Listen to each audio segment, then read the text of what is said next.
que podría declararse en rebeldía y no acudir al Congreso, pese a solicitarlo toda la oposición, como ya hicieron varios miembros en la anterior legislatura por considerar que al estar en funciones no tenían por qué someterse al control parlamentario.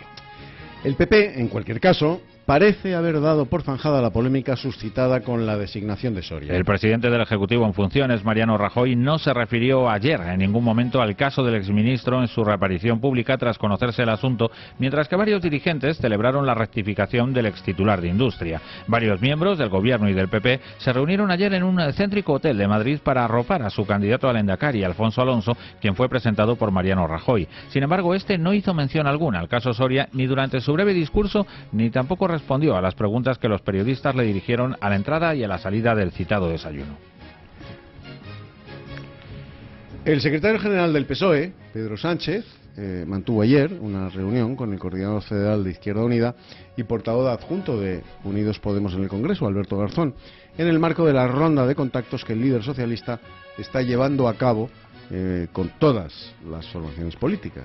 El dirigente de la coalición le trasladó que no vetará ninguna conversación con cualquier formación política y se mostró a favor de buscar el apoyo o abstención de Ciudadanos. A diferencia de otros dirigentes, como el presidente popular, Mariano Rajoy, y el líder de Podemos, Pablo Iglesias, con los que Sánchez solo mantuvo conversaciones telefónicas, el líder del PSOE se vio cara a cara con el dirigente de Izquierda Unida. Para el portavoz parlamentario del PSOE, Antonio Hernando, el encuentro se enmarca en la misma línea de las conversaciones de Sánchez con Rajoy e Iglesias, con el objetivo de desatascar la situación después de la investidura fallida del presidente del Gobierno en funciones. El Partido Socialista está en buscar una solución al problema que existe en España, y esa solución queremos buscarla a través del diálogo con todas las fuerzas políticas. En eso es en lo que estamos. Pedro Sánchez ni se ha propuesto para nada, ni ha dicho que sea candidato a nada, ni está pensando en un gobierno de nada. Está pensando en ayudar a que la solución llegue lo antes posible, a que no tengamos que acudir a unas terceras elecciones, que sería un fracaso colectivo. Según Izquierda Unida, ambos líderes mantuvieron un encuentro para intercambiar puntos de vista sobre la actual situación política para tratar de buscar entre todos una solución que evite las terceras elecciones. Alberto Garzón insistió a Sánchez en que hay apoyos suficientes para formar una alternativa al Partido Popular y adelantó que no vetará ninguna conversación con cualquier formación política, ya que la mejor herramienta para salir de esta situación absurda, dijo, es el diálogo sincero y honesto sobre las propuestas programáticas. Además, el líder de Izquierda Unida dice ser proclive a apoyar la hipotética investidura de Sánchez, siempre y cuando exista un compromiso de programa con medidas destinadas a mejorar la vida de la clase trabajadora. Desde Podemos, ayer Pablo Echenique, su secretario de organización, veía no obstante muy complicada la alternativa al Partido Popular, porque recordaba que Ciudadanos ya ha anunciado que no se va a abstener. Yo creo que Ciudadanos no va a querer abstenerse, pero también creo que hay una contradicción evidente entre ese hecho y el discurso de Ciudadanos diciendo permanentemente que lo más importante es que haya un gobierno. Si Ciudadanos jamás va a permitir un gobierno con Podemos, como ha dicho la señora Villacís, entonces lo más importante para Ciudadanos no es que haya un gobierno, será otra cosa, pero no que haya un gobierno. En el Partido Popular, mientras tanto, no ven ningún futuro en los movimientos de Pedro Sánchez. El candidato del PP al Endacari, Alfonso Alonso, cree que el líder de su partido, Mariano Rajoy, va ganando confianza día a día y va ganando posibilidades de lograr formar gobierno. Además, acusa al secretario general del Partido Socialista de buscar terceras elecciones. No hay ninguna otra alternativa. Si uno lo piensa con lógica, pues las posibilidades son las que son. Y además dependen de una cuestión sencilla de aritmética. Es decir, aquí las posibilidades que hay. Y por tanto, viable yo no veo ninguna. Entonces, cuando uno plantea posibilidades que no sabe que no existen, pues está escondiendo sus verdaderas intenciones. Sánchez quiere ir a elecciones. Es incomprensible también, porque yo no creo que le fuera a ir muy bien. Y tampoco en Ciudadanos creen que pueda salir adelante una alternativa impulsada por Pedro Sánchez. Lo dejaba así de claro Inés Arrimadas. El propio Partido Socialista ya está negando esa opción, por tanto no vamos a seguir haciendo política ficción. Nosotros queremos un pacto transversal, es lo que hemos luchado, y además un pacto en el que lo que importe sea el contenido de las medidas y no tanto el quien las firma, ¿no?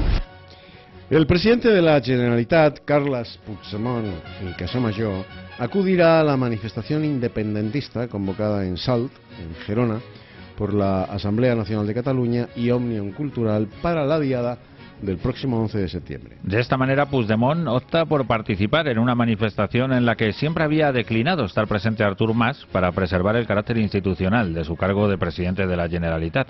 Salt en Girona es uno de los 5 puntos en los que han convocado una movilización las entidades soberanistas para festejar el 11 de septiembre junto a Barcelona, Tarragona, Lleida y Berga en Barcelona. Puigdemont, que hasta su investidura como presidente de la Generalitat fue alcalde de Girona, ha escogido Salt, una población colindante con la capital gerundense y caracterizada por un alto índice de inmigración, porque este municipio demuestra a su juicio el carácter integrador y convivencial de Cataluña. Por otro lado, el Partit Demòcrata Català ha denunciado una operación política del Ministerio del Interior tras recibir una notificación del registro de partidos en la que se rechazan las siglas de la nueva formación y se cuestionan los objetivos independentistas que figuran en el preámbulo de sus estatutos. El presidente del partido, Artur Mas, denunciaba ayer en una rueda de prensa junto con la cúpula de la formación, fundada a partir de Convergencia, que a su partido no lo quieren ni en pintura y que utilizan 1000 excusas para su no inscripción. En este contexto, el expresidente catalán pedía la solidaridad de la ciudadanía para enfrentarse a estos poderes muy duros del Estado y aseguraba que su partido se acabará inscribiendo en el registro con una nueva estrategia clara que se definirá la semana que viene. Y volvemos a hablar del desayuno informativo en el que Mariano Rajoy presentó ayer al candidato del PP al Lehendakari, Alfonso Alonso. Para Rajoy, Alonso es la única alternativa moderada al relato en construcción y consolidación del nacionalismo. El líder nacional del PP piropeó de distintas maneras a Alonso, glosando el detalle todo su currículum desde que comenzó como concejal en Vitoria en 1996. En el actual escenario político, la candidatura de Alfonso Alonso es el único contrapeso al nacionalismo que quiere convocar consultas ilegales de separación de España y de Europa, a la comodidad de quienes prefieren mirar hacia otra parte, a las medidas populistas que han fracasado en todo el mundo y a quienes han querido presentar a un candidato que tras su carrera terrorista busca ahora hacer carrera política. Y volvemos a hablar, decíamos antes, del desayuno en el que Mariano Rajoy presentaba a Alfonso Alonso. Mariano Rajoy es, por otra parte, el líder de los 4 principales partidos de España que más dinero tiene invertido. 685.000 euros repartidos en fondos de inversión, acciones de bolsa y un seguro de ahorro. Por su parte, el secretario general de Podemos, Pablo Iglesias, es el que más dinero tiene en cuentas bancarias, unos 125.000 euros, y el que más IRPF pagó el año pasado, un total de 39.488 euros. Mientras, el líder de Ciudadanos, Albert Rivera, es el que menos dinero declara tener en el banco, 5.500 euros en sus cuentas corrientes, y el secretario general del PSOE, Pedro Sánchez, tiene un plan de pensiones con más de 87.000 euros y 6.470 en acciones. Rivera y Sánchez son los únicos de los 4 que pagan hipotecas. Son datos de las declaraciones de bienes y rentas de los diputados de la presente legislatura que el Congreso ha hecho públicas y que se pueden consultar en su página web. El secretario general del Partido Socialista, Pedro Sánchez, declara tener 2 viviendas y 2 plazas de garaje, así como 22.352 euros en cuentas bancarias, además de un coche. La Fiscalía Anticorrupción también ha pedido apartar a los magistrados Enrique López y Concepción Espejel de la pieza del caso Gürtel sobre la visita del Papa a Valencia, una vez se les ha recusado ya de una de las piezas principales de la trama y de la relativa a la caja B del Partido Popular. Anticorrupción ha presentado un incidente de recusación sobre estos 2 magistrados de la sección segunda de la Sala de lo Penal de la Audiencia Nacional encargada de juzgar la causa. Se une así a la reclamación en el mismo sentido que han hecho el Partido Socialista del País Valenciano PSOE y la Abogacía de la Generalitat Valenciana, que ejercen la acusación de esta pieza de Gürtel al entender que sus relaciones con el PP pueden influir en su enjuiciamiento del caso. Las 3 acusaciones reclaman el nombramiento de nuevos jueces que por turno de reparto correspondan para el enjuiciamiento de esta causa, tal y como ya pasó con la pieza de la primera época de Gürtel, que se juzgará en octubre, y con la relativa a la caja B del PP que llevaba Luis Bárcenas, para la que aún no hay fijada fecha de juicio. La madre de Diana Quer, Diana López Pinel, ha confirmado que de la casa en la que ella y sus 2 hijas veraneaban en Apobra do Caramiñal, en La Coruña, falta un vaquero, pantalón vaquero, y que fue localizado el pantalón corto de color rosa con el que se vio a la joven madrileña la noche en que desapareció. Lo confirmaba ayer el abogado que representa a López Pinel, Pedro Víctor de Bernardo, quien aseguraba que esto lo sabe la Guardia Civil desde el primer día y que por lo tanto no es que haya un cambio en su testimonio, puesto que la madre de Diana mantiene que no la oyó, pese a que sus habitaciones son contiguas y ella acostumbra a dormir con la puerta abierta. Además señaló que la comunicación de su clienta con las fuerzas del orden es fluida y periódica a través del teléfono, pero que son conversaciones y no declaraciones oficiales. De hecho, la madre de la chica madrileña desaparecida continúa en Madrid y no baraja por ahora volver a Galicia. En cuanto a la hipótesis de que Diana Quer se montase en un vehículo de camino desde las fiestas de la localidad hasta el chalet familiar, a la altura del paseo marítimo en el que supuestamente fue vista por última vez, Pedro Víctor de Bernardo dice que ni él ni su representada tienen información al respecto. Y en Orense siguen con, evidentemente toda la razón, la preocupación por los 2 incendios forestales, algunos de los más graves, en el Parque Natural de Xurés. Sí, de momento el fuego ya ha arrasado más de 3.000 hectáreas en términos municipales como Oimbra y Muiños. Por otra parte, el incendio forestal declarado en Bolulla, en Alicante, y que se extendió a los términos de Tárvena y Callosa de Ensarriá, ya ha sido perimetrado y estabilizado. El fuego ha devorado unas 600 hectáreas de bosque mediterráneo de alto valor y ahora se investiga si ha sido provocado. Y un bebé de 14 meses ha fallecido en un accidente de tráfico provocado por un hombre de 27 años, que también ha muerto, cuando circulaba en sentido contrario por una carretera de Cantoria, en Almería. En el siniestro también han resultado heridos los padres y un hermano de 5 años de la menor que viajaban en el turismo. El conductor del tercer vehículo que se vio implicado en el accidente ha resultado ileso. Son las 8:15 de la mañana, las 7:15 en las Islas Canarias. Vamos a publicidad. Y a la vuelta damos ya el último repaso en Buenos Días España, aquí en la Inter, del Grupo Intereconomía, a la información internacional.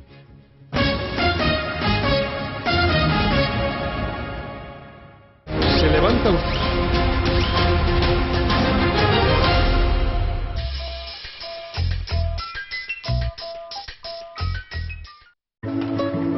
Me llamo Belén y mi charcutería es mi segunda casa. Y de una casa a otra me llevo lo que me gusta. Hoy, un jamón cocido que nos encanta por su sabor. Es natural, artesano. Mis clientes que lo prueban, repiten. Jamón al natural artesano. Lo natural es que te guste. El Pozo, contigo de principio a fin. ACECAR concesionario multimarca. 5.000 metros cuadrados de modernas instalaciones con servicio de taller propio. Disponemos de más de 200 vehículos en stock al mejor precio. Financiación a su medida. ACECAR concesionario. Compramos tu coche en el acto. Al mejor precio asegurado. Los pequeños y medianos empresarios son el motor económico de nuestro país. Por eso Intereconomía quiere ayudarles con el lanzamiento de Intereconomía Energía Pymes. Son muchas las empresas que se están beneficiando de un 20% de descuento sobre la tarifa ahorro. Le realizamos de manera gratuita un estudio de potencia. Empieza a ahorrar llamando ya al 91 193 16 00. Ahorrarás apoyando a tu grupo.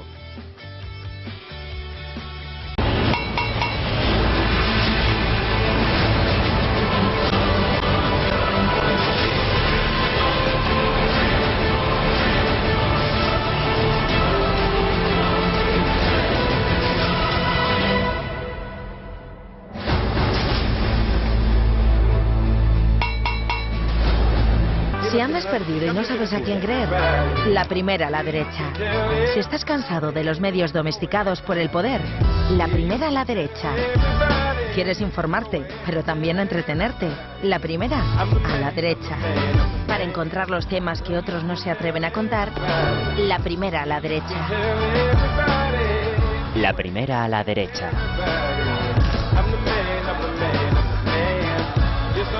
Gaceta.es. La primera a la derecha.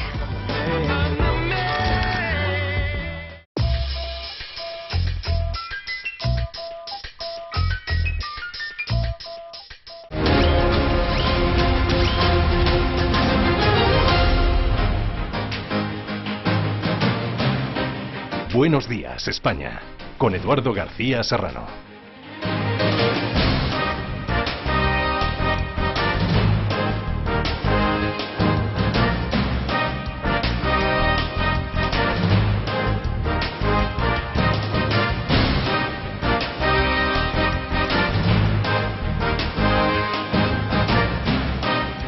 Ocho y 18 minutos de la mañana, 7 y 18 en las Islas Canarias. Vamos pues en Buenos días España, como les decía, ese resumen de la actualidad internacional. Unos 50 millones de niños viven actualmente lejos de su lugar de origen, obligados a escapar de la violencia o a migrar en busca de oportunidades. Así lo asegura Desarraigados, el último informe de UNICEF, que alerta del riesgo al que se enfrentan todos estos menores y pide a los gobiernos acciones concretas para protegerlos. La Agencia de la ONU para la Infancia detalla en este documento que hay 31 millones de niños que se encuentran fuera de sus países de nacimiento, incluidos 11 millones de refugiados y solicitantes de asilo. Los 17 millones restantes están desplazados lejos de sus hogares, pero dentro de sus propios estados. Los niños, según apunta el informe, representan un porcentaje desproporcionado y creciente de todos los desplazados y suponen casi la mitad de todos los refugiados que hay en el mundo. Además, el texto subraya que estos 50 millones, más de la mitad, unos 28, se vieron forzados a huir por conflictos o violencia. Además, cada vez hay más menores que cruzan solos las fronteras. En 2015, unos 100.000 niños no acompañados solicitaron asilo en 78 países, el triple de los que lo solicitaron en 2014. Lilian Tintori, esposa del encarcelado opositor venezolano Leopoldo López, ha denunciado ante la Corte Penal Internacional al presidente de Venezuela, Nicolás Maduro, por supuestos crímenes de lesa humanidad, hostigamiento y persecución contra los partidos políticos del antichavismo. En el texto se indica que Tintori ha presentado un informe con todos los casos violatorios de los derechos humanos sucedidos durante el mandato de Maduro para que la Corte Penal Internacional investigue y se haga justicia en Venezuela. Entre los casos expuestos ante la Haya citan la masacre de Tumeremo, como se llamó el asesinato de 17 personas en una zona minera al sur de Venezuela, y la situación de la frontera, donde el gobierno mantuvo cerrados los pasos hacia Colombia durante un año. A juicio de la esposa de López, en Venezuela se está viviendo un momento muy difícil porque no hay comida ni medicinas, por lo que ha criticado que el gobierno no permite abrir el canal humanitario propuesto, entre otros, por ella para salvar vidas. Tintori ha estado acompañada por el abogado defensor de López, Juan Carlos Gutiérrez, quien la comisión que inicia investigaciones con carácter fundamentalmente preventivo ante las represalias del gobierno de Maduro. La Comisión Suprema para las Negociaciones, un grupo que aglutina a las facciones políticas y armadas de la oposición en Siria, ha dado a conocer su visión para Siria en un encuentro celebrado en la capital británica y auspiciado por el ministro británico de Asuntos Exteriores, Boris Johnson. Según ha explicado acerca de esta propuesta el coordinador general de la comisión, Riyad Ihab, este plan constaría de un primer plazo de 6 meses de negociaciones entre la oposición y el presidente sirio Bashar al-Assad, que tendría como base el Comunicado de Ginebra, el documento aprobado en 2012 que estipula la creación de un gobierno interino en este país con miembros del régimen y de la oposición. Ambas partes se comprometerían en este punto a un alto el fuego temporal y permitirían un total acceso humanitario, el levantamiento de los asedios y la liberación de los detenidos. Desde su inicio en 2011, al hilo de las primaveras árabes, la guerra civil en Siria ha sido un caos. Desde el primer levantamiento contra el régimen de Assad, los contendientes y los frentes se han diversificado y dispersado, más aún desde la irrupción del Estado Islámico. La fragmentación de la oposición, la intervención de Rusia y de los Estados Unidos, la capitalización de una parte de las acciones armadas por los kurdos y el efecto de esto sobre Turquía, así como el carácter religioso superpuesto en casi todos los bandos al fin estrictamente civil y militar, han convertido el conflicto en una tupida maraña contra la que se estrellan los intentos de negociar la paz. Ayer el equipo negociador que representa a la oposición siria expuso en Londres su plan de transición política de 3 fases, destinado a poner fin de forma pacífica a esta guerra que dura ya 5 años. La propuesta llega tras los fracasos de los encuentros en Ginebra y las treguas patrocinadas por Estados Unidos, Rusia y las Naciones Unidas. La situación llevó en mayo a la dimisión del jefe negociador de la oposición, desesperado ante el fracaso de las conversaciones. La derecha francesa de los republicanos y el Frente Nacional de Marine Le Pen se disputarían llegar al Elíseo en la segunda vuelta de las elecciones presidenciales, según un sondeo publicado por el diario Le Figaro. Según este sondeo, la intención de voto para el presidente francés, François Hollande, bajaría hasta cotas sin precedentes. Se situaría en el 11, el 15% en esa horquilla y no pasaría de la primera ronda. Según la encuesta, el presidente socialista podría ser superado con entre el 15 y el 20% de intención de voto por su exministro de Economía, Emmanuel Macron, quien renunció a su puesto la semana pasada para liderar el movimiento En Marche. Como en casi todas las encuestas de este año, Le Pen ganaría en primera ronda contra cualquier candidato, excepto si el ex primer ministro Alain Juppé es el elegido por los republicanos. De llegar a segunda vuelta, tanto Juppé como el expresidente Nicolas Sarkozy obtendrían más votos que la candidata del Frente Nacional.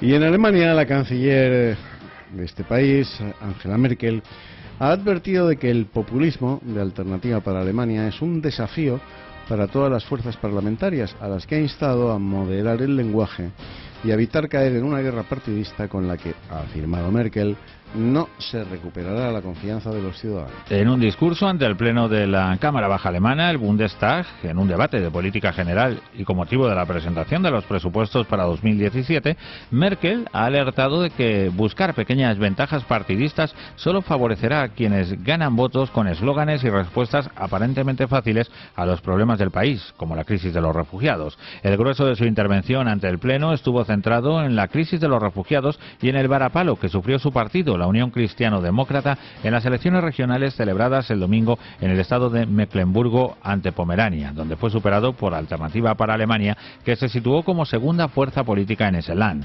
A su juicio hay que tener en cuenta las preocupaciones de la gente, estén o no justificadas, pero también defender los hechos y responder a una pregunta clave: ¿qué país quiere ser Alemania en el siglo XXI?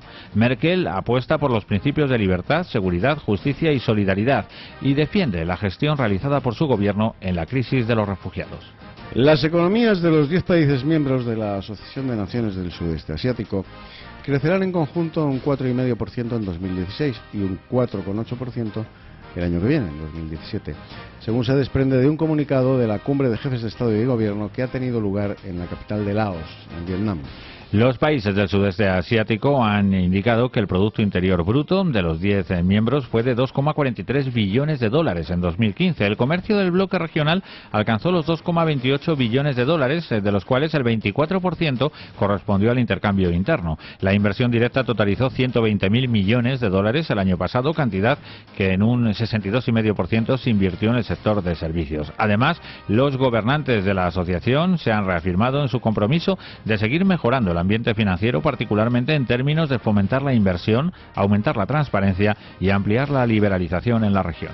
El guía supremo iraní, el ayatolá Ali Khamenei, denunció este miércoles a la familia real saudí, afirmando que no merecía gestionar los lugares santos del Islam tras la estampida que dejó 2.300 muertos durante la peregrinación a la Meca del año 2015. El guía supremo agregó que si los dirigentes saudíes no eran responsables de la catástrofe que causó 2.300 muertos, deberían autorizar una comisión de investigación internacional. Irán no perdonará nunca la sangre derramada por los mártires, declaró por su parte el presidente Hassan Rouhani. Anteriormente, Teherán había acusado a Riad de incompetencia en la organización de la peregrinación a la Meca tras el fatal suceso. El ayatolá Khamenei también criticó la política de Arabia Saudí en Oriente Medio, agregando que Estados Unidos es cómplice de los crímenes saudíes. Son las 8:26 de la mañana, las 7:26 en las Islas Canarias, momento en el que ponemos punto final a nuestro tiempo de información en Buenos Días España, que daba comienzo como cada día a las 7 en punto de la mañana. A partir de este momento y después del bloque publicitario dará comienzo la tertulia, el gato de la mañana, hoy con Javier Orcajo, con el juez Elpidio Silva y con Rocío Monasterio.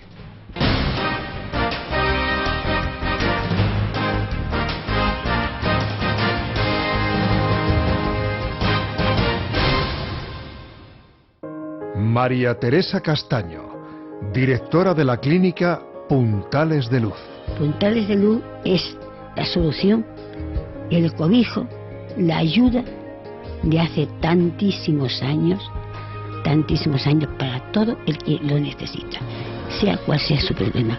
Os espero en mi clínica Puntales de Luz. Si estás mal, si te encuentras mal y tienes tristezas y problemas y más cosas, llámame, búscame. Respuestas al dolor y al sufrimiento. Visita la web puntalesdeluz.es. Consultas 690 210608. 690 210608.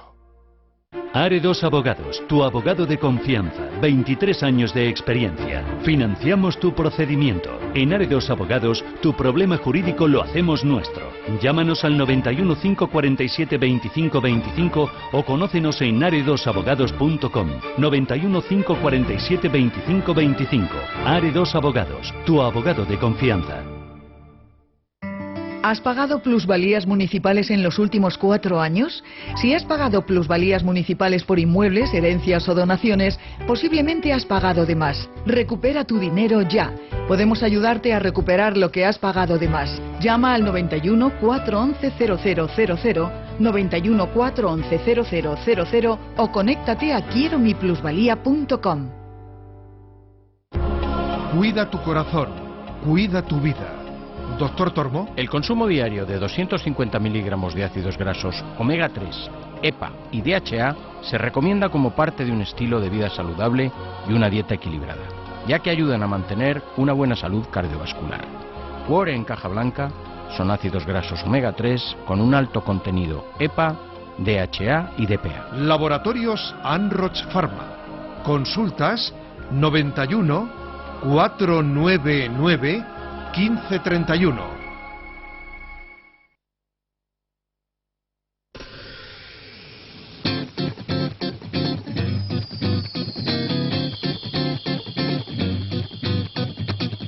El gato de la mañana, la tertulia más mordaz en Radio Inter. Dirige Eduardo García Serrano.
Pues muy buenos días, si es que se nos acaban ustedes de incorporar a nuestro programa Buenos Días España, aquí en la Inter, del Grupo Intereconomía. Ya saben que a partir de este momento, 8:31 minutos de la mañana, 7:31 en Canarias, da comienzo la tertulia, el gato de la mañana. Hemos finalizado nuestro tiempo de información, desde las 7 en punto de la mañana hasta las 8:27 minutos, repasando la información nacional, internacional, local, social, económica. Y una vez finalizado el tiempo de información, pues el tiempo de análisis. La tertulia, el gato de la mañana. Ya saben que nos sintonizan nuestras frecuencias de radio, onda media, frecuencia modulada, por supuesto a través de internet y a través de nuestra señal de televisión, Intereconomía Televisión. Hoy están en la tertulia, a falta del resto de los contertulios, pues yo creo que con los dos que tenemos presentes nos bastamos y sobramos, esto sin menoscabo de la calidad humana y profesional e intelectual de los que quedan por venir. Está con nosotros nuestro panzer periodístico, que es el gran Javier Urcajo. Buenos días, Javier. Buenos días, ¿qué tal? Y la Agustina de Aragón de Vox, que es Rocío Monasterio, arquitecto. Muy bienvenida, Rocío. Buenos días a todos, buenos días. Como es la primera vez que te veo después de las vacaciones, pues pregunta obligada, ¿qué tal? Muy bien, muy Bien. Familiares y muy sencillas, que es lo que me gustan a mí. Es cómo se disfruta las vacaciones Claro y cómo que se sí. descansa. Claro que sí. Bueno, hoy han empezado los colegios. Yo supongo que esto será una de las razones por las que, por ejemplo, el Pío Silva esté prisionero en un atasco, ¿no? Hasta que no empiezan los autobuses escolares a circular a estas horas de la mañana, pues, en fin, Estamos todos los padres enloquecidos, ¿eh? Todos los padres enloquecidos. Qué pena que se vayan los niños al colegio, ¿no? Con todo tipo de listas, to-dos, reivindicaciones, gastos, por cierto, gastos, que nadie se acuerda de las familias, ¿eh? Nadie se acuerda de las familias, del gran esfuerzo que es para las familias, y especialmente para las familias numerosas, pues este comienzo de colegio, ¿eh? Los políticos están a otra cosa. No a la realidad de España. La realidad de España es esa. Los políticos están... Ayer publicaba una buena amiga, Lucela, una información según la cual la mesa del Congreso, que no funciona para otras cosas, que no legisla nada, que no trabaja apenas nada más que algunos intentos frustrados de investidura, ha aprobado irse de observadores a las elecciones rusas. Sí. A 30.000 el cubierto, en la plaza, digamos, en el tour que se está preparando ya para irse allí al cine a ver qué tal le va al tío Putin, ¿no? Sí, sí. Una cosa, cosa imprescindible el que haya un grupo de observadores del Parlamento español. Está en su burbuja. Es vergonzoso porque se supone que es una pérdida de tiempo y de esfuerzo y de dinero que este país no puede. Es como lo de las terceras elecciones, mire usted, si eso se consolida, que parece que nos vamos por ese camino, pues a final de año nos habremos gastado 550 millones de euros en coñas marineras, en intentar constituir un gobierno aquí, y nadie nos garantiza que en las terceras elecciones se pueda hacer. Lo mismo el resultado es parecido al de las segundas o al de las primeras, y nos metemos en bucle en eso de hacer elecciones cada 6 meses. Sí, pero les diré una cosa. El otro día en la CNN estaban fascinados con España y decían, ¿cómo podía crecer España un 3% sin gobierno? Claro, señores, es que no les necesitamos. Es que para estos políticos socialdemócratas, que se queden en su casa, porque lo único que nos van a aprobar son más leyes, más trabas, bueno, si usted propone que los socialdemócratas se queden en casa, se queda Rajoy, con un parlamento de podemitas. Claro, que no queda nadie, más impuestos. O sea, ¿qué van a hacer? Piénselo, ¿qué van a hacer por nosotros, por los españoles, estos señores? Nada bueno, se queda usted ahí nada bueno en los próximos años, ¿no? A subir los impuestos, más leyes, más trabas, más dificultad para emprender, más problemas a las pymes, más ataque a las familias y más adoctrinamiento a nuestros hijos, porque hoy nuestros hijos han empezado el colegio y se incorporarán a la nueva, con la nueva ley Cifuentes, en la que los políticos han decidido entrar en nuestras casas a adoctrinar a nuestros hijos, y los padres no tenemos nada que decir, porque además si nos oponemos, como estoy haciendo yo aquí, que yo me opongo a esa ley, resulta que es delito.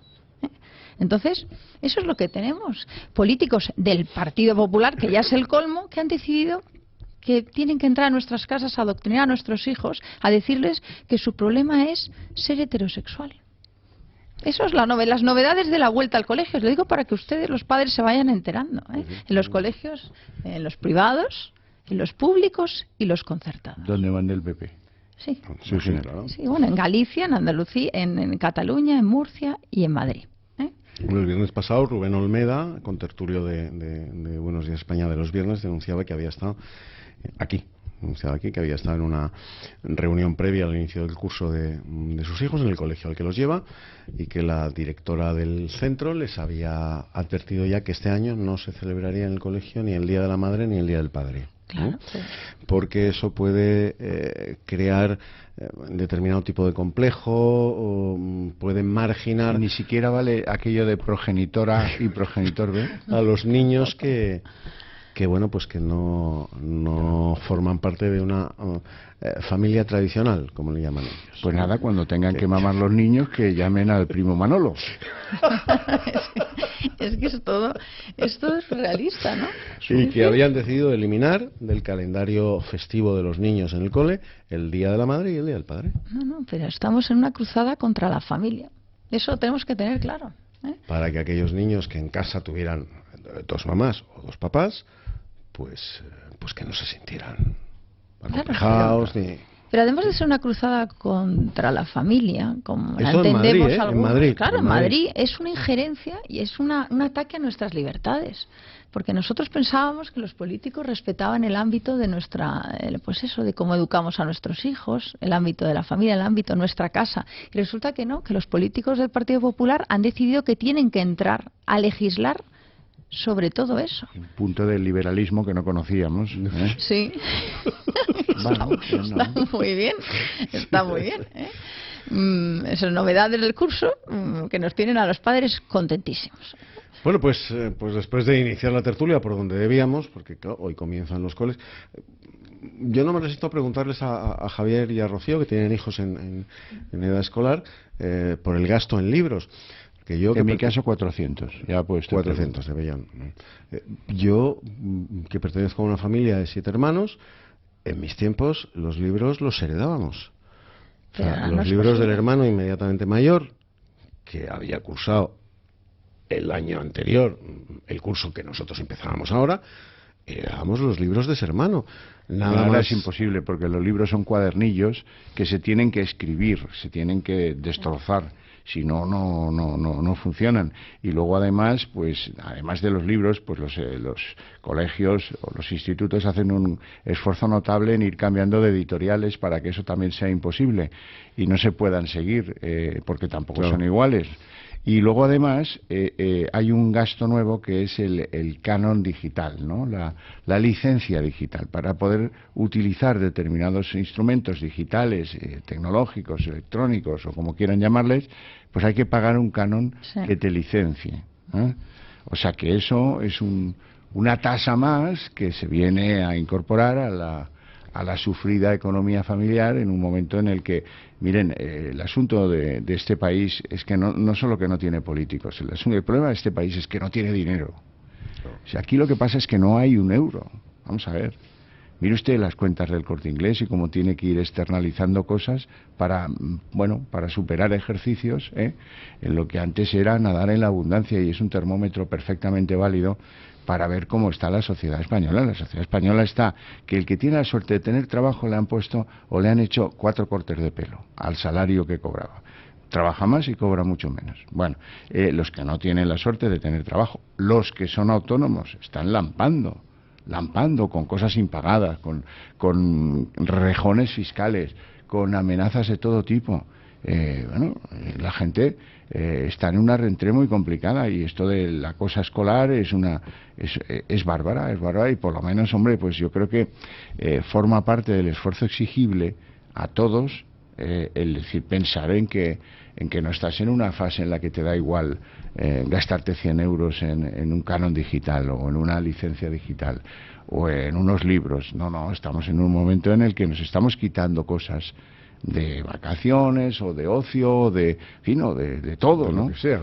De todo. Y eso no lo consideran en esta sociedad, y la gente, hay quien vive aquí como si esto fuera, atáramos los perros con longaniza.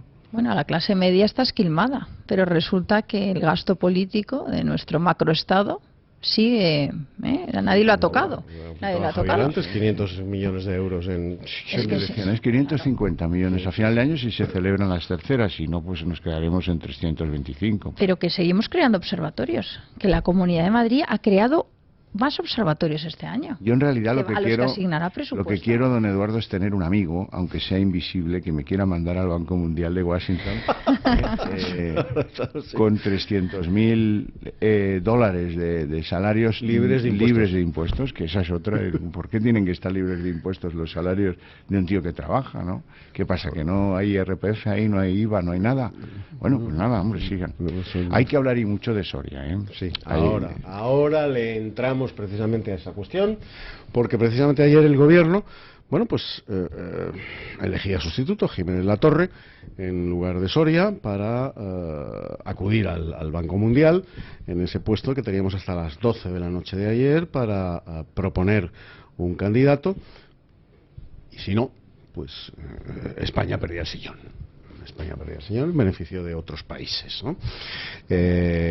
Antes de que finalizara el plazo, pues España ha propuesto a Jiménez Latorre, que por lo visto es un reputado economista, también alto técnico del Estado, y vamos a ver qué pasa. El PP, en su, yo no sé si decir cándida inocencia o descarada impunidad, cree que con esto está zanjado el tema Soria. Y a mí me da la impresión de que la mancha y el eco de lo de Soria son indelebles. De momento ya se han convertido en el gran argumento de campaña con toda la razón, en las vísperas de las vascas y las gallegas. Javier, Rocío. Bueno, y no solo eso, yo creo que hay una operación política detrás bastante burda, bastante guarrilonga, de descabalgar a Guindos de cualquier posibilidad sucesoria. Colocada Ana Pastor en esta cosa del Congreso, pues quedaba la cabeza de Guindos como posibilidad alternativa a Soraya Sáenz de Santamaría y sus ministros acólitos, ¿no? Entonces, bueno, pues con esto, que más tarde o más temprano le va a pasar recibo a Luis de Guindos, porque Luis de Guindos es el oficiante, es íntimo amigo de Soria, eso es sabido, como lo es el presidente del gobierno, porque el presidente del gobierno es el gran santón y no tiene la culpa nunca de nada, y aquí tendrá que poner el cuello más tarde o más temprano Luis de Guindos. Parece que en una sesión extraordinaria que no se ha visto nunca, de un exministro dando explicaciones al Pleno del Congreso. Y esto va a ser bonito, ¿eh? El único español que ha dimitido 2 veces. Qué buen titular, qué buen titular. De todas maneras, se nos olvidan muchas cosas. Y yo recuerdo, vamos, no me acuerdo del nombre del pueblo, eso es uno de esos nombres de pueblos de Gran Canaria tan bonitos. Santa Cruz o Santa María de Tarragona, yo qué sé, una cosa de esas. Sí. Recuerdo que en esos juzgados de ese lugar canario imputaron a Soria porque alguien vio que no era normal que un tío hiciera gastos cash tan extraños y tan caros, 4.000 y pico de euros, una cosa por el estilo, en fin, y que tenía unas relaciones con algún grupo hotelero canario, Anfi era el grupo, que el tío dueño de eso, que era un extranjero, le llevaba gratis total a Austria, Noruega, a pasearse por los fiordos, iban y venían a Canarias, cogían al hijo y se lo llevaban con ellos, a la esposa de Soria, que por cierto es procuradora de los tribunales, y hacían unos tours vamos a un sitio frío, venga, Noruega, ven qué chachi, ¿no? Y entonces, claro, el fiscal le preguntaba a Soria, todo esto lo hemos pagado cash, porque tal, y reconocía sin ningún problema que el PP, en aquella época, estoy hablando del 2006 o 2007, el PP les pasaba 600 euros de dieta cada mes, full, libres de impuestos, a veces en metálico. Declaró, a veces en metálico. Luego tampoco se esconde. Bueno, él decía que todos los supuestos favores de este grupo turístico hotelero también los pagaba cash, ¿no? Incluso decía, fue muy divertida la declaración porque le preguntaron, oiga, pero usted cuando va en bañador lleva 4.000 euros en el bolsillo. Pues sí, porque no me gustan las tarjetas de crédito, lo cual ya es un tono desafiante. Eso en cuanto, ya sabéis que no sé si es casualidad o es algo que habría que darle 2 vueltas. El padre de Rajoy vivía en unos apartamentos de algún grupo canario bien conectado, y hasta que el hombre, pues ya muy mayor, creo que ahora vive con Viri y con Mariano en las dependencias de Moncloa o donde sea. Bueno, y luego está la cosa política, esta es la cosa personal que dibuja un tío distinto al que se muestra, ¿no? Muy preparado y tal, pero bueno. Luego está la cosa política en la que ahí no se le puede hacer ningún tipo de rebaja. Este es el tío que le corta el cuello a María San Gil. Sí, acordaros, 2008, él escribe con Alicia Sánchez Camacho lo que iba a ser el futuro del Partido Popular en términos ideológico-políticos, y eso se sustenta sobre la idea de vamos a pactar con los nacionalistas. ¿Sí? Entonces esto lo lee María San Gil, se pone como una moto, empieza a moverse, a articular pues un bloque contrario a eso, con Jaime Mayor Oreja, con no sé quién, todos muertos, por cierto. Voy dando nombres de cadáveres, ahora ya lo sabéis. Y la liquida con aquel comentario de María, he leído lo tuyo y arriba España. Arriba España. Arriba España. Y a partir de ahí pues se produce la muerte civil política de María San Gil y de algunos otros que levantaron el dedito en el Partido Popular para que el Partido Popular continuara siendo lo que había sido anteriormente, no cambiara, no virase. El Partido Popular viró y ahora no lo conoce, como diría Guerra, ni la madre que lo parió, y su programa compite en socialdemocracia con el de los socialistas. Bueno, el de los socialistas sigue teniendo programa. Supera por la izquierda, pero ampliamente. Estamos perdidos. Pero, Rocío. Fíjate, el señor Soria, a mí me parece, lo que denota es que efectivamente estos políticos del PP están lejos de la realidad, porque no pudieron ni imaginarse la que se iba a organizar. O sea, probablemente dijeron, este sentido de impunidad, ¿no? De pensar que se lo merecen, que entonces no midieron, nadie pensó que al sacar del cajón ese nombramiento se iba a montar este tinglado. Aparte, yo creo que pensaban que ya iban a tener gobierno, bueno, había una serie de hitos, ¿no? Pero así lo pospusieron. Claro, o sea, políticamente muy inoportuno. Ahora, también yo haría otro comentario. Me ha sorprendido mucho la posición de algunos compañeros, por llamarles de alguna manera, del Partido Popular, de cómo se han lanzado contra Soria, de una forma que a mí, la verdad es que me ha avergonzado. Fuego amigo. Claro, dentro, huele dentro de un partido a un compañero que puedes estar completamente en desacuerdo, es criticable, es inoportuno, te puede parecer todo lo que quieras. Pero tú, un compañero, cuando un periodista te pregunta sobre un compañero tuyo de partido, a la primera no le puedes soltar un viaje dejándolo en la estacada, ¿no? ¿Qué es lo que he visto yo de Maroto, de Cifuentes, que no han hecho? Hay muchas maneras de contestar sin atacar directamente, y a mí eso no me ha parecido bien. Y aparte que yo veo que en el Partido Popular a los que tienen determinado cargo porque son funcionarios del Estado, como es el señor Soria, hay otros que jamás podrían acceder a esos puestos que les tienen verdadera tirria. Mira, o sea, el que ha trepado dentro del Partido Popular a base de hacer la pelota al jefe y no tiene un perfil de una formación que le permitiera acceder al Banco Mundial, es el que se ensaña con su compañero. A mí eso, la verdad, me ha dado un poco de vergüenza ajena, me ha parecido mal. Don Mariano Rajoy dijo en China, sí, yo creo que en China. En el G20, ¿no? Sí, al salir del G20 le preguntaron, porque ya era un escandalazo en España lo de Soria, y él habló de que no era una cuestión política, sino una cuestión técnica, entre funcionarios, un concurso entre funcionarios y tal. Bueno, eso pasó, si no recuerdo mal, el fin de semana. El lunes hubo un gran escandalazo Soria, y el martes aquí don Eduardo García Serrano y un servidor en la redacción maliciábamos. ¿Cuánto tendrá que rectificar Rajoy? Tendrá que rectificar Rajoy. ¿Cómo lo harán? Pues seguramente, yo le decía, seguramente van a vendernos, han engañado a Mariano. Sí, señor. Han engañado a Mariano. Y ahora fíjate tú, como pobre Mariano engañado, va a tener aquí que timonear la rectificación. Bueno, ya está hoy en la prensa. Hoy ya está en la prensa. Han engañado a Mariano.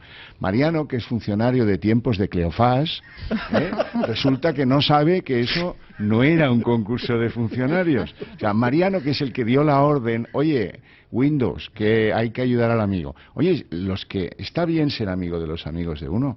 Llévatelo a comer a casa, a cenar a casa, claro. Invítalo, ponle una habitación en tu casa, pero no lo hagas. Yo no creo que haya que favorecer. Claro, yo critico, yo no creo que haya que favorecer a un amigo de partido. Yo lo que creo es que a un compañero de partido, cuando la opinión pública le está linchando, hay maneras de salir de la pregunta sin lincharle tú también. O sea, he visto algunos comentarios de compañeros de partido que me ha demostrado cómo está el Partido Popular. Alguien maneja ese escenario Waterloo. Sí, sí, claro. Vamos a hacer que esto salga 10 minutos después de que se baje Albert Rivera de la tribuna. Vamos a hacer que la responsabilidad de esto caiga sobre el proponente, que es Guindos. Ahora en pleno desastre, en pleno erial con todo quemado, pues ahora vamos a decir que el presidente pobre había sido engañado, ¿no? Sí, la nueva línea. Y claro, con eso yo no he sido, pero a alguien le pasan cosas. Ese es el tema. Y ese alguien tendrá nombres y apellidos, ¿no? Bueno, ese alguien, pues evidentemente es el Cuiprodes. Siempre el Cuiprodes te ayuda mucho a llegar a los escenarios, ¿no? Pues el Cuiprodes aquí, a mí se me ocurren pocas ideas. Y basta con ir repasando las páginas del País, que es ese periódico que salvó doña Soraya de la ruina y de la quiebra más absoluta del Grupo Prisa, pues para ver que cómo van desbrozando el terreno para que no tenga más remedio quien sea que pensar en, oiga, pues Soraya, ¿no? Porque es que aquí se habló de Pastor, ¿os acordáis? Sí. Bueno, aquí se ha empezado a hablar de Guindos, ¿os acordáis? Sí, pues claro. Muerto. Y al final, pues, oye, no puede ser de otra manera, ¿no? No queda más que ella, claro. ¿Hay alguna otra? Sí. Hay alguna otra que está trepando, Sí, pero lo tiene muy en desventaja, ¿eh? ¿no?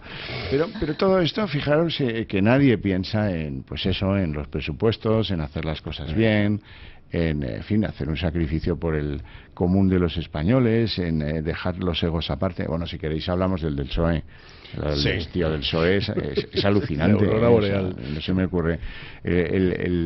La avería que está produciendo puertas adentro de su pequeño partido es tremenda. Cada vez más pequeño, sí. Es tremenda.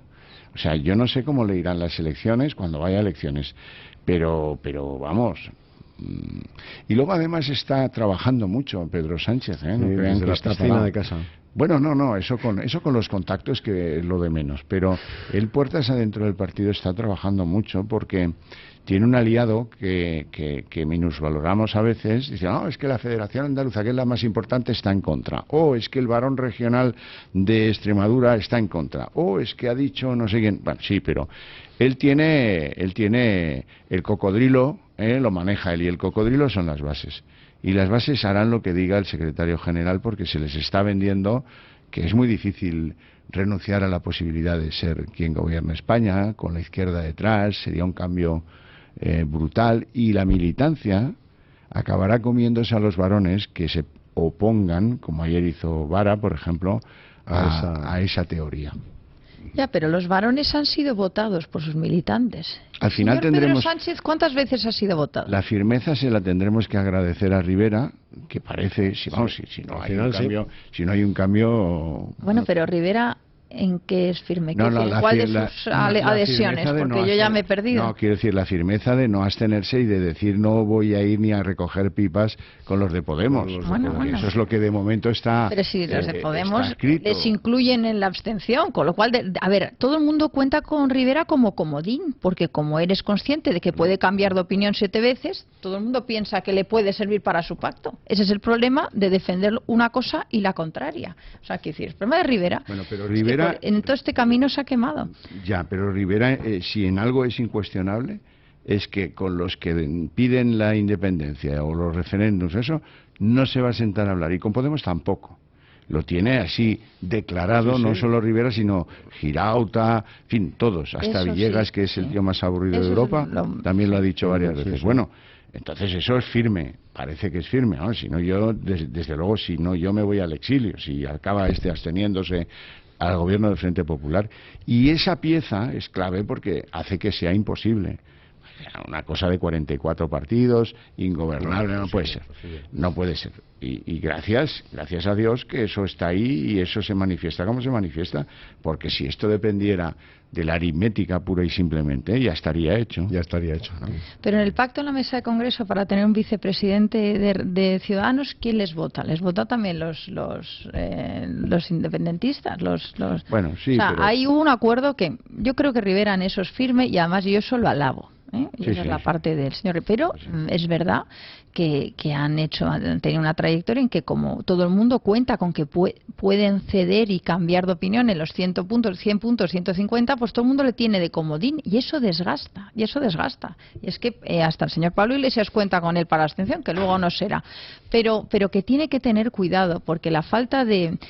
yo no estoy contra nadie, que decía el otro día Begoña Villacís, hablando de Podemos, es muy peligroso. Yo no estoy contra nadie, ni he venido, oiga, no, usted tiene que tener ideas a los que se oponga claramente y otras que apoye claramente, ¿no? Entonces, ese mundo blando, mundo de que ahora sí y ahora no, eso le va políticamente, es mortal.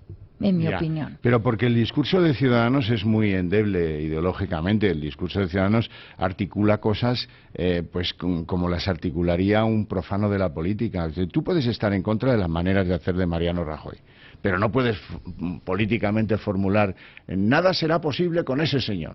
No, hombre, ese señor, no, esto no funciona de esa manera. Y por suerte, al final, Rivera lo entendió y se cayó de ese guindo. Claro. Se cayó.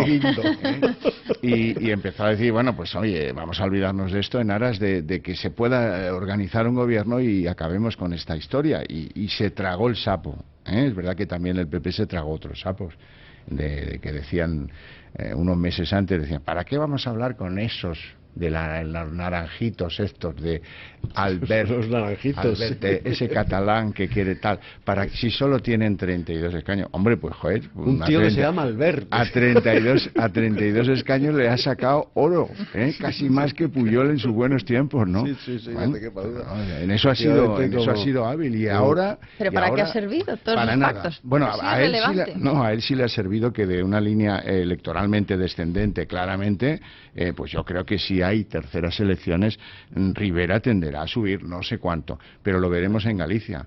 En Galicia no son nada, pero no siendo nada, por arrastre de lo nacional se van a llevar entre 3 y 4 diputados, yo creo.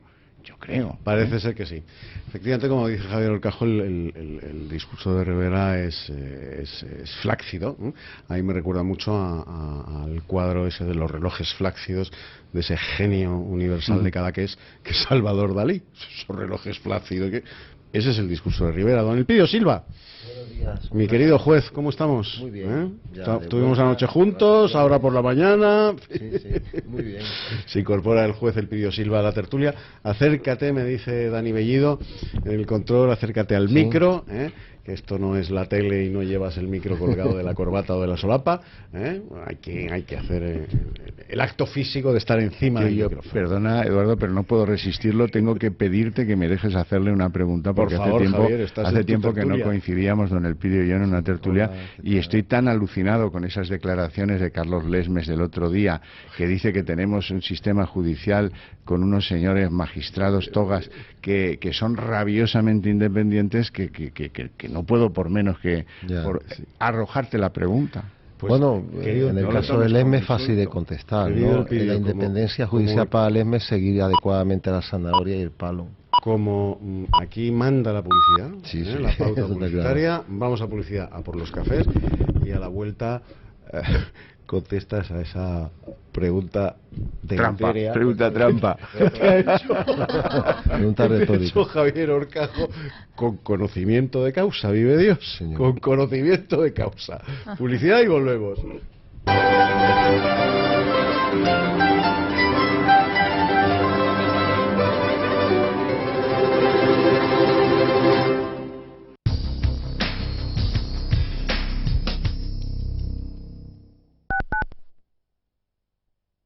¿Vives en Madrid? Sí. Ven a Las Vegas Bingo. Si pasas por Madrid, ven a Las Vegas Bingo. Estamos en Hermanos García Noblejas 17. Porque Las Vegas Bingo solo hay uno en Madrid. El bingo que reparte grandes premios. Parking exclusivo y terraza con techo retráctil, donde podrás jugar al aire libre en verano. Ven, te esperamos. Nace una nueva forma de gestionar todos tus seguros. Con Intereconomía encontrarás tu mejor seguro, garantizándote el mejor precio. Así que no esperes más y llama ya al 91032-6947. Las 100 primeras llamadas tienen premio. Llévate un gato al agua. Llama ya al 91032-6947. Ay, Rosa, me encuentro fatal. Me levanto por las mañanas y me crujen todos los huesos. Estoy como oxidada. Pero bueno, ¿no sabes que en el Club de Amigos de Intereconomía hacen gimnasia precisamente para nosotras? ¿Cómo? Cuéntame, por favor. Pues nada, voy todos los jueves por las mañanas. Son ejercicios muy adaptados para cada alumna. Personalizados, vamos, que sales como nueva. ¿Y sabes lo mejor, Rosa? Que cada día veo que es más importante para nosotras porque previene obesidad, artrosis, artritis y sobre todo me libera la cabeza de preocupaciones. Es la mejor terapia. ¿Y a qué teléfono tengo que llamar para apuntarme? Pues al teléfono del Club de Amigos de Intereconomía, 916162464. Nos vemos el jueves, Rosa. El Guateque de la Inter, el programa de la música del recuerdo y las entrevistas personales. Ahora, los sábados de 7 de la tarde a 9 de la noche y los domingos de 6 a 7 de la tarde, aquí en Radio Inter. Con Claudio de Miguel. Radio Inter, la radio que esperabas.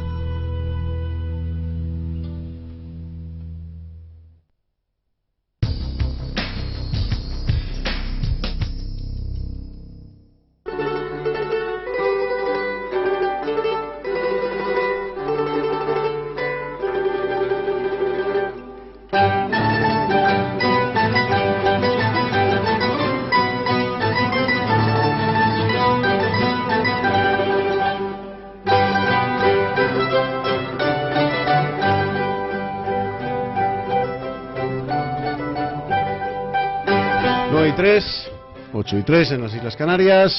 Se acaba de incorporar el juez Elpidio Silva a la tertulia del Gato de la Mañana, hoy con nuestro panzer periodístico, Javier Horcajo, y con también la colaboración de la que yo bauticé con todo merecimiento, como la Agustina de Aragón de Vox, el terror de los nacionalistas, el terror intelectual, de los nacionalistas. No hablamos de otro terror, el terror intelectual de los nacionalistas cuando aparecen por Madrid a dar conferencias en las que se les pone alfombra roja, y todos los que ellos van a destruir pues les aplauden con el croissant y el zumo de naranja, aplaudiéndoles y tratando de congraciarse, hasta que aparece Rocío Monasterio y se planta delante de la mesa presidencial y les dice lo que no quieren oír, porque ninguno de los lamebotas que están desayunando con ellos, en esos desayunos tan de la creme,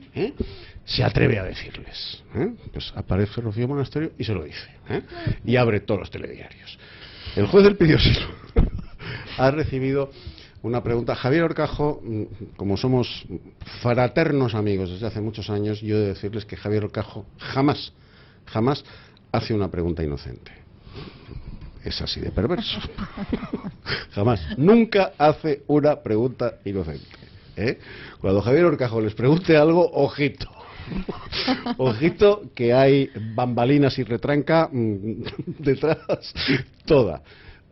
Te rogaría que le reformulases la pregunta a Elpidio Silva, nuestro juez. De esa visión que tiene. Los poderes en España son todos como un cucurucho invertido, y el que tiene el poder en ese gran instrumento importante para todos y para nuestra democracia, que son la justicia y los jueces y los fiscales.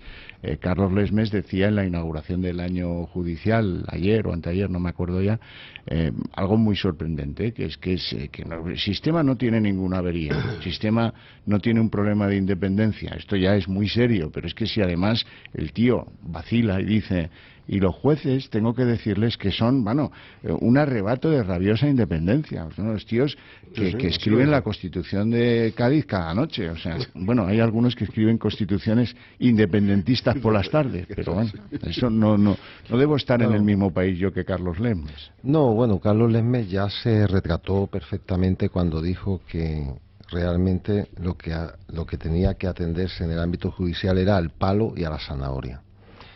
Todos sabemos lo que es el palo, pero él nunca ha explicado exactamente qué es la zanahoria, es decir, cómo maneja a los jueces con zanahorias. Se refiere a premios, se refiere a algún tipo de señuelo o trampa que le tienda a los jueces para que funcionen. Es una frase que yo no la concibo en ningún líder del Poder Judicial, en ningún país occidental, ¿no? 7.000 jueces. Solamente con eso. Pero es que además, la verdad sea dicha, es decir, si no existieran jueces como Lesmes, no estaríamos donde estamos. Es decir, este tipo de personas han venido alimentando una gran mentira durante decenas de años en España, y hemos llegado a un ámbito del Poder Judicial que quien mejor lo describe son los ciudadanos. Es decir, el 90% de las personas de este país le tienen miedo a la justicia. Miedo. Ese miedo tiene distintos niveles. Yo he tenido una clienta que entró en Barrena, una señora mayor, y no pudo ir al juzgado. No pudo. ¿Por qué? Porque tenía miedo. Así lo explicaba ella. Es un miedo en España inconsciente, de carácter arquetípico. Sí. La gente no quiere ir ahí, no quiere acercarse ahí, no quiere... Es mucho peor que si hablamos de la cantina de los alcohólicos. Es pánico. Yo prefiero porque la gente a ir a un juzgado. Sí. Sin duda, y te lo digo por experiencia propia. Mañana y tarde. Es decir, puedes perder tu dinero. El español de infantería justiciable cuando entra en un juzgado va acojonado. Claro, pero eso es porque cualquier abogado de tercera fila te dice, uy, te ha tocado el camarada Pedraz, que no le llaman su señoría, el camarada Pedraz, porque su ideología está escrita en los pasillos, pues lo tienes claro. Pero si vas a las primeras instancias, con un asunto de esos, ahí a pringar, entre compañeros, que están ahí cada día. O sea, esto es, yo no digo que sea el único lugar donde se produce, pero un signo claro, evidente, palmario de que el sistema judicial... En los términos que se producen en España no nada, en absoluto. Es decir, lo sabes pero mejor. Ni por el asomo. Es decir, es evidente que el ámbito judicial en todos los países del mundo reúne a muchísimos operadores, jueces, fiscales, secretarios, funcionarios, clientes, es decir, y siempre puede haber anomalías, ¿no? Porque ante una avalancha de tanta prestación de servicio, pues puede haber anomalías, pero aquí no son anomalías. Aquí es una forma de trabajar que no le podemos llamar sistema. Es decir, ojalá fuera un sistema. La mafia tiene esta ventaja, que es sistémica. La mafia italiana. La mafia italiana posiblemente es heredera de la mafia española, porque hay que recordar que nosotros estábamos allí ya en Nápoles y tal, pero bueno, ellos lo sistematizan. Entonces uno con la mafia más o menos sabe a lo que hay que... No, esto no es, esto es el régimen. Esto no es una mafia. Esto es una cosa en la que tú no sabes por dónde va a salir. Puedes perder el dinero, puedes ni perder ni ganar, puedes perder el tiempo, te puedes arruinar, te pueden machacar, te pueden triturar, lo puedes perder todo. Sí, claro, la gente ahí no se quiere acercar. Si te acercas ahí, estás perdido. ¿Y eso qué quiere decir? Pues que no te quieres acercar al Estado, a las instituciones, porque la justicia es la clave de todo sistema de convivencia humana desde el mundo del Sumer. Es decir, desde los sumerios y los egipcios, si algo está claro en todas las deidades y la panoplia de arquetipos que tenía, es que si no hay justicia no se puede, porque ¿qué más da? Es decir, ¿qué más te da la ley? Por ejemplo, la gente en España dice, mejores leyes. ¿Leyes? ¿Qué leyes? Las leyes dan igual. Si puedes aprobar la ley que quieras, que si no se aplica y se interpreta correctamente, la lentitud en el tiempo. Una justicia que llega tarde no es justicia, es inexistente. Los anglosajones lo tienen muy claro. Just delay, just denied. Es decir, no tienes aparato judicial. ¿Para qué lo quieres que te llegue una justicia, una sentencia dentro de 12 años que hay que ejecutar? Que puedes tardar 2 en ejecutarla. Claro, esto, cuando vas asociando el incumplimiento sistemático de la ley, sistemático. Un ciudadano español, por ejemplo, te sigue preguntando al día de hoy, en un postulado medieval, ¿puedo ir a hablar con el juez? ¿Me tiene que recibir? Claro, la ley orgánica, reglamento de asuntos accesorios de la carrera judicial, son claros. El juez, el tribunal, está obligado a dar audiencia pública al ciudadano y a escucharle en sus problemas. Aquí tenemos problemas como que la gente no puede saber qué pasa en su procedimiento porque nadie se lo da. Porque el procurador no sé qué pasa, porque el abogado falla y cuando va al juzgado tampoco se lo dan. Y entonces dice el ciudadano, ¿pero qué es esto? Yo no puedo saber si tal prueba que aporté o qué está pasando. No se lo dan, no se cumple la ley sistemáticamente. Esto lo saben miles y miles de personas que o van al juzgado y no les atienden o ni se lo plantean y van con miedo. Entonces, si empezamos por ahí, que el sistema de conexión y de atención a la persona y de audiencia al ciudadano, a la ciudadana que está afectado por un procedimiento judicial no funciona, a partir de ahí ya uno se puede imaginar cualquier cosa. Es decir, estamos en el ámbito judicial en la quiebra mayor del Estado. La quiebra real del Estado español se ve en el ámbito judicial. Lo demás son las efervescencias y consecuencias de todo esto. Obviamente, no poder formar un gobierno es una quiebra sistémica y de matriz muy profunda. Pero quiero mandar un mensaje desde los que no tenemos nada que ver con el sistema judicial, una enorme preocupación porque el señor de la barbita no se ha enterado que este es el país donde los Albertos son indultados, donde se hace una doctrina botín, donde Alfredo Sáenz se va tranquilamente a gastarse el dinero jubilatorio, en fin, claro, y esto es la independencia del Poder Judicial, a esto no se ha revelado nadie. No entro en actitudes particulares de jueces que me pueden parecer bien, mal o regular, ¿no? Pero, hombre, es público y notorio que nuestro sistema judicial ha hecho una mofa, por ejemplo, del Ministerio Fiscal, cuando hemos visto señores fiscales que hacían de abogados defensores, cuando hemos visto pactos con políticos delincuentes, en mi tierra, por ejemplo, dinero por libertad. Oye, que Pues, bueno, en el ámbito de los fiscales que no hay independencia, pero que manda en todo eso, que el que manda en todo eso es una relación jerárquica. Venga a presumir con todas las chapas colgando de que los jueces de este sistema son, oye, con respeto a los que lo sean, que lo sabrá, claro, es un colectivo grande. Hay jueces independientes y que trabajan mucho y que lo hacen muy bien, pero hombre, presumir de rabiosa independencia, pues que no, pero a ver, no, bueno, lo de rabiosa recuerda al poema de Dylan Thomas, ¿no? Es decir, rabioso querrá decir que para ser independiente te tiene que dar mucha rabia y tienes que desplegar todo, no, esa expresión no está ni mal hecha, es decir, pasa que como no se sabe lo que se dice, este es el problema del inconsciente, ¿no? Que es que sale, claro, él dice rabiosa independencia, claro, sí, el juez que quiera ser independiente en España tiene que tener una energía parecida a la de la rabia, sí, eso es verdad, o sea que dicho así, es cierto. La independencia debe circular en términos de normalidad, en términos de, pues de que no pasa nada, mire usted, este es el funcionamiento del día a día y así trabajamos. Eso no se puede producir en España porque sencillamente cualquiera puede leer los sistemas de control, de supervisión y de intervención que puede tener el Consejo General del Poder Judicial en la actividad de un juez, a nivel de expedientes disciplinarios, etcétera. El vídeo que se podía haber puesto el día que Lesmes se ocurrió lanzarse con esa expresión desafortunada totalmente desde mi punto de vista, era el vídeo en el que algunos compañeros jueces con flequillo o sin flequillo de la Audiencia Nacional acompañaban a Baltasar Garzón a declarar en el Tribunal Supremo. Ese es el respeto que la propia justicia tiene sobre la independencia de los que tienen que juzgar. Claro. Rocío Monasterio. Los ciudadanos de a pie, efectivamente, tenemos miedo, porque generalmente cada vez que nos acercamos sabemos que vamos a tener que salir, vamos a salir mal y piensas a ver si salgo menos mal, especialmente los arquitectos, por ejemplo, a mí se me cae un andamio, 3 tíos con copas se caen, obreros, uno pues tiene la mala suerte de romperse una pierna y yo sé que automáticamente arquitecto, dirección facultativa me van a culpar a mí, ya lo sé, lo asumo, y da igual que yo haya estado en esa obra todos los días, haya cumplido, haya rellenado las actas, haya dicho que no sé qué, haya vigilado, da igual, yo sé que voy a salir mal.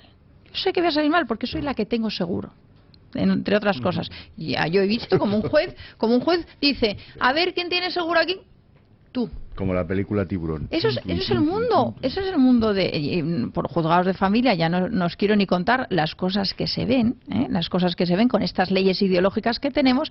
Y además, lo que tenemos que darnos cuenta es que el ciudadano de a pie, ¿qué confianza va a tener en la justicia si ve que en las altas instituciones del Estado no se respeta la ley y no se hace cumplir la ley y no se exige el cumplimiento de la ley? Porque lo que estamos viendo aquí es unos señores como Puigdemont, Forcadell, todos estos, haciendo lo que les da la gana, y vemos a los que tendrían que exigir cumplir la ley de decir, les aviso que si vuelven a incumplir estaremos vigilantes. Oiga, no, señores, si la ley, su papel no es avisar, su papel, claro. El siguiente actuante en eso que parecía una sesión del Club de la Comedia era la señora Madrigal. La señora Madrigal que lloriqueaba como una adolescente privada del fin de semana de cachondeo, y decía que es que hay quien desprecia la Constitución. Y les aviso que vamos General a del Estado. Oiga, Hombre. pero ¿qué avisar? Déjense de avisar ustedes y déjense de estar vigilantes. Se tienen que limitar a, si se incumple la ley, esposar al que la incumple. Claro, es que limítese a eso. Hablamos mucho de la avería de lo político, pero la avería de lo judicial ese es el tema.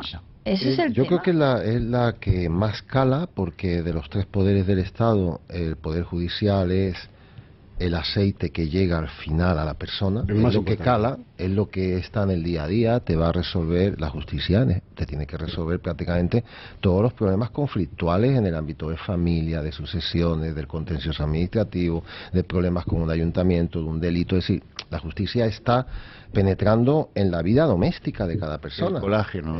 Que una persona llegue a conectar con el ministro, saludarle y pedirle que le haga una ley es casi imposible.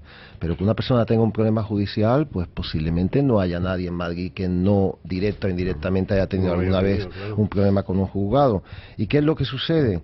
Pues que cuando uno va viendo resolución tras resolución, es incomprensible lo que pasa. Es decir, cómo, por ejemplo, un tribunal puede dictar una sentencia contra el criterio de 3 o 4 peritos que dicen que ha pasado tal cosa en materia urbanística, que han invadido una calle con una construcción de unos amiguetes que tenían que llegar hasta tal sitio e invaden 3 o 4 metros más, se comen a la otra familia.